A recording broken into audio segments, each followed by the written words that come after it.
बच्चों की रात की कहानियां। कहानी नंबर 31। भगवान शिव की जटाओं से गंगा क्यों बहती है। शंकर भगवान से जुड़ी हर चीज के कोई न कोई मायने जरूर होते हैं। ठीक इसी प्रकार उनकी जटाओं से बहने वाली गंगा के पीछे भी एक कथा है। बच्चों, आपकी जानकारी के लिए बता देते कि गंगा नदी पहले पृथ्वी पर नहीं थी, वह स्वर्ग लोक में बहती थी। ऐसा क्या हुआ जिसकी वजह से गंगा मैया को पृथ्वी पर आना पड़ा। हम आपको बताते हैं कि आखिर इसके पीछे की कहानी क्या है। तो गंगा माँ को शास्त्रों में देवी कहा गया है।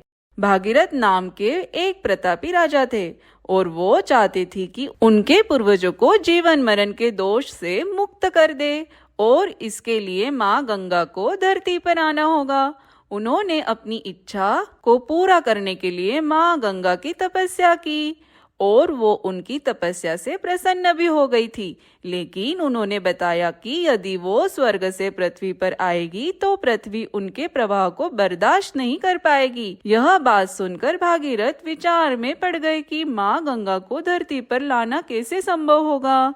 फिर उन्होंने भागीरथ जी ने शिव की तपस्या की और उन्हें प्रसन्न भी कर लिया। भगवान शिव ने उनसे वरदान मांगने को कहा तो भागीरथ ने भगवान से माँ गंगा के पृथ्वी पर आने की इच्छा जताई और अपने मन की सारी बात उनके सामने व्यक्त की। फिर क्या था, सबके दुखों को दूर करने वाले शंकर भगवान भागीरथ की इच्छा को कैसे न पूरा करते। जैसे ही माँ गंगा पृथ्वी पर आने लगी, प्रभु ने उन्हें अपने जटाओं में घेर लिया और फिर उनकी जटाओं से गंगा मैया 7 धाराओं में प्रवाहित हो गई। बच्चों, अब आप जान गए होंगे कि भगवान की जटाओं से धारा क्यों बहती है।